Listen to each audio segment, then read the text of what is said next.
Donc, pour être en mesure de faire la technique de la succion stérile, ça va vous prendre un petit bocal de salin avec de l'eau à l'intérieur. Donc, on l'ouvre. Ça nous prend un cathéter de succion qui est fermé, donc qui est encore stérile. Puis on va vous montrer comment garder sa stérilité tout au long de la procédure. Puis, ça nous prend ensuite une paire de gants stériles ici, de la bonne grandeur. Donc, ça, on va choisir en fonction de la grandeur de nos mains. Donc, pour être capable de préparer tout notre équipement avant de mettre nos gants stériles, on va préparer vraiment la succion au mur. Donc, l'appareil de succion, elle est juste ici. Donc, c'est juste de venir l'ouvrir. On la met à on, on entend automatiquement le son.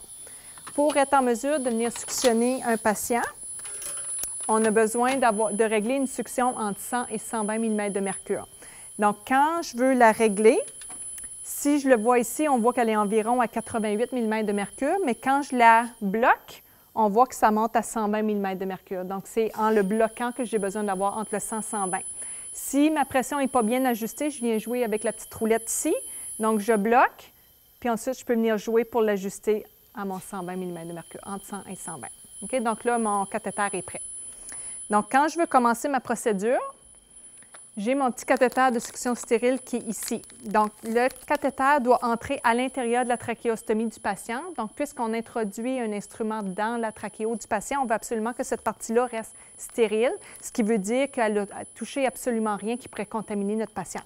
Donc, quand on vient l'ouvrir, c'est important de l'ouvrir à l'embout qui va venir se brancher sur notre cathéter ici. Donc, c'est la partie ici. Okay? Fait qu'on a le petit trou ici où est-ce qu'on peut venir appuyer pour venir suctionner, qui va faire que notre pression va monter. Donc, quand on l'ouvre, cette partie-ci, puisque j'y ai touché, elle n'est plus considérée stérile. Donc, mon cathéter qui va sortir ici ne doit plus toucher cette partie-là. Fait qu'au lieu de juste briser l'intérieur ici comme ça, on est mieux de le plier. Comme ça, quand on sort, on ne touche pas la partie qui est non stérile. Donc, on peut venir juste le brancher sur notre cathéter. Puis on le met sur le lit pour s'assurer qu'il ne tombe pas et qu'il reste propre. Ensuite, j'ai mes gants. Donc là, on va vous montrer la bonne façon de mettre des gants stériles. Quand on l'ouvre, vous allez voir, il y a une partie, ça va être écrit left et right. Donc, c'est pour vous indiquer quelle main qui va. Donc, le left est ici, le right est là, puis le pouce est toujours vers l'extérieur quand on l'ouvre. Donc, c'est de venir ouvrir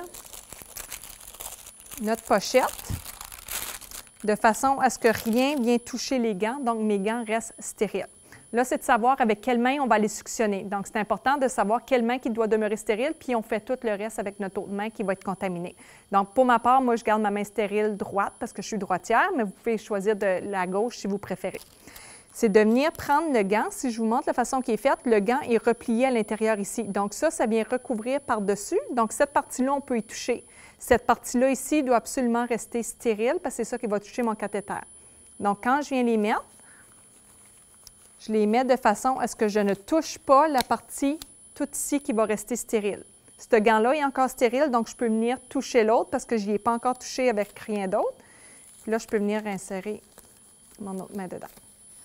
Donc là, ça, c'est ma main stérile. Donc, cette main-là, je l'utilise pour faire le reste du travail. Donc, j'ai mon petit bocal, j'ai mon cathéter. Donc, le cathéter aussi, on doit venir le sortir de façon à ce que tout ce qui va entrer dans ma trachéo reste stérile. Donc, on peut venir, il y a plusieurs façons de le faire. On peut venir le chercher comme ça. Donc, ça, puisque c'est ma main stérile, je n'y ai pas touché, donc ça, c'est propre. Puis ensuite, je vais utiliser cette main-là pour venir appuyer quand j'ai besoin de suctionner. Donc, ça, c'est pour la préparation. J'ai vérifié ma succion, m'assurer que ça va bien, mais avant d'aller suctionner mon patient, c'est important de venir valider aussi avec le salin, quand je viens entrer à l'intérieur, que ça suctionne vraiment. Comme ça, quand je vais entrer dans le patient, mes sécrétions vont pouvoir remonter. Donc, quand je suis prête, on a notre trachéo ici. Donc, tout ce qui est à l'extérieur est non stérile. Donc, si mon cathéter vient toucher l'extérieur, je me suis contaminée, il faut que je change mon cathéter. La bonne façon de venir suctionner, on entre notre cathéter à l'intérieur. Quand je ressens une résistance, donc ça veut dire que j'ai touché la carène ou est-ce que mes deux bronches s'ouvrent. Donc, c'est à cet endroit-là qu'on a nos stimulus pour la toux. Donc, quand je sens cette résistance-là, je ne veux pas commencer à appuyer sur ma succion tout de suite parce que je vais briser les muqueuses. Donc, je sens une résistance, je me retire d'un centimètre ou deux, j'appuie sur ma succion ici et je fais des mouvements de rotation en enlevant mon cathéter. On entend que ça suctionne. Quand je remonte, je m'assure que je ne me contamine pas en sortant, puis je vois que mon patient, j'ai remonté des sécrétions. Donc, qu'est-ce que je fais avec ces sécrétions-là? Je vais venir les rincer dans mon bocal. Encore là, c'est de faire attention de ne pas toucher le rebord ici pour ne pas contaminer mon cathéter. Donc, quand j'ai besoin de retourner, je refais la même chose. La succion ne devrait jamais durer plus que 15 secondes pour le confort du patient. Donc, quand on est prêt, on entre notre cathéter sans toucher. Je ressens une résistance, je me retire 1 ou 2 cm et je suctionne ma trachéo en sortant sans me contaminer. Ensuite, quand j'ai fini, je rince mon cathéter.